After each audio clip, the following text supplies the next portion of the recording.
Good evening, this is Akashvani Kohima. I'm Ningninem Hangsing with the Evening Bulletin. The headlines.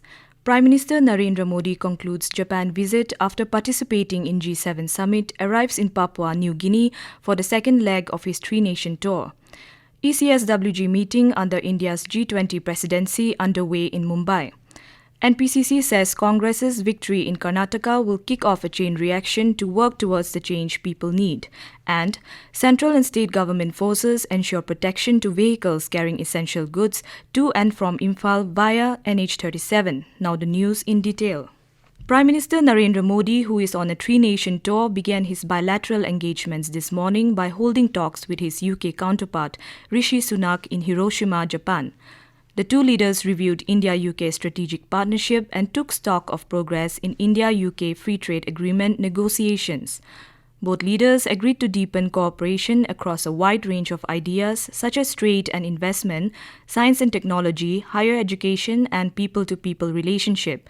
He also held fruitful talks with Brazil President Lula da Silva on the sidelines of the G7 summit. In a tweet, Modi said India and Brazil will keep working together to deepen trade ties. They discussed diversifying cooperation in sectors like agriculture and defense. This was the first meeting between the two leaders. The Prime Minister attended a working session on Toward a Peaceful, Stable and Prosperous World at the G7 summit in Japan's Hiroshima. In his opening remarks at the session, Modi said the situation in Ukraine is an issue of humanity and human values. He pointed out that India has said from the very beginning that dialogue and diplomacy are the only way out. He said, India has always been of the opinion that any tension, any dispute should be resolved peacefully through dialogue. He remarked that global peace, stability and prosperity is the common objective. The Prime Minister said in the current global situation, the most profound effects of the food, fuel and fertilizer crisis are being felt by developing countries. He added that it is necessary that all countries respect the UN Charter, international law and the sovereignty and territorial integrity of all countries. After concluding his Japan visit, Modi arrived in Papua New Guinea for the second leg of his three-nation tour. The Environment and Climate Sustainability Working Group ECSWG meeting under India's G20 presidency is underway in Mumbai. The meeting is a critical step in fostering the efforts of the G20 countries, invitee countries and international organizations towards a sustainable and resilient future. On the first day of the meeting, a beach cleanup campaign was organized at the Juhu Beach in Mumbai, followed by the Ocean 20 dialogue aimed at promoting a sustainable and climate-resilient blue economy. The Ocean 20 platform, launched during the Indonesia Presidency dialogue, is aimed to advance ideation and action for ocean solutions. Panel discussions were held on topics related to emerging technologies to facilitate sustainability in the maritime domain, ocean governance, building capacities to facilitate sustainable ocean practices, and equitable distribution of benefits from traditional and new blue economy sectors. Nagaland Pradesh Congress Committee NPCC has congratulated Karnataka Chief Minister Siddaramaiah and Deputy Chief Minister D.K. Shivkumar for bringing the Congress to power in the state. NPCC President S. Supongmuran Jamir, in a press release today, said a positive change was witnessed in the Karnataka elections and it will kick off a certain chain reaction to work towards the change people need. Attributing the Congress's victory to supporters, party workers and its leadership at all levels, Jamir asserted that change can happen when affirmative vision is co-created with the aspiration of the people. Further, the NPCC chief urged every citizen to take the thumping victory of the Congress in Karnataka as the beginning of New India. Central and state government forces are working in close coordination to ensure protection to vehicles carrying essential goods to and from Imphal via NH37, the lifeline of Manipur.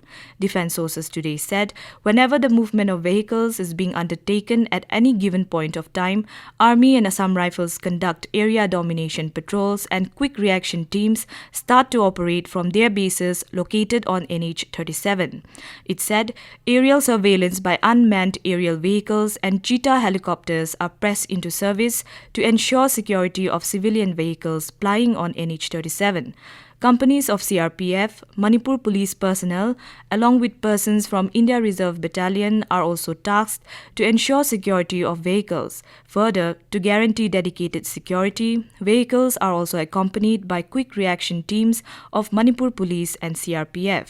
It said, movement on NH37, which commenced with effect from 15th May, is a result of tedious planning and synergy at the grassroots level. Meanwhile, it said security forces remain committed to restore complete normalcy in Manipur. This news comes to you from Akashvani Kohima. You can also listen to this news bulletin on News on Air app and YouTube channel AIR News Kohima. Common University Entrance Test Undergraduate CUET-UG 2023 has begun across the country from today. CUET is being conducted by the National Testing Agency NTA in computer-based test mode for about 14,99,000 candidates at various examination centers located in 295 cities across India. The CUET admit card for exams scheduled from 21st to 24th of May 2023 has already been issued by NTA on its official website. Applicants can download their CUET-UG admit card using the application number and date of birth. CUET 2023 has been postponed to the 29th of May in Manipur due to law and order situation there. National Testing Agency also decided to conduct the entrance test in Jammu and Kashmir from the 26th of May onwards due to the phenomenal increase in the number of registered candidates as compared to last year. Prime Minister Modi today paid tributes to former Prime Minister Rajiv Gandhi on his death anniversary. Congress Parliamentary Party Chairperson Sonia Gandhi and Congress President Mallikarjun Kharge paid homage to the former Prime Minister at Veerbhoomi in the national capital. Party leaders Rahul Gandhi and Priyanka Gandhi also paid tributes to their father. Union Home and Cooperation Minister Amit Shah today said the BJP government under the leadership of Prime Minister Narendra Modi has made concerted efforts to ensure the welfare of other backward classes, OBCs in the country. Shah said the BJP government introduced reservation for backward classes in institutes like Kendriya Vidyalaya, Navodaya as well as NEET exams and gave constitutional status to OBC Commission.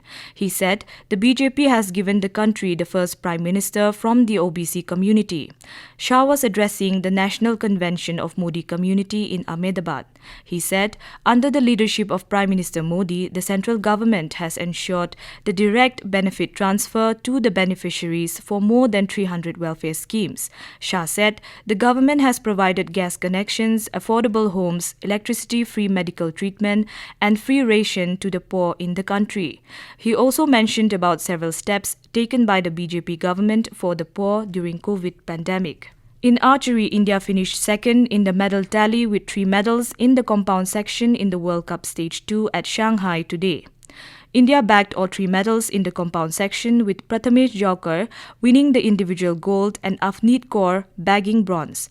Ojas Diotale and Jyothi Surekha Venam bagged the mixed team gold. However, in the recurve event, Indian archers returned empty-handed.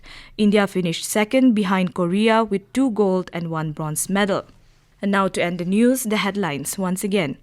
Prime Minister Narendra Modi concludes Japan visit after participating in G7 summit, arrives in Papua New Guinea for the second leg of his 3-nation tour. ECSWG meeting under India's G20 presidency underway in Mumbai. NPCC says Congress's victory in Karnataka will kick off a chain reaction to work towards the change people need. And central and state government forces ensure protection to vehicles carrying essential goods to and from Imphal via NH37. That is all we have in this evening news bulletin. Have a pleasant night.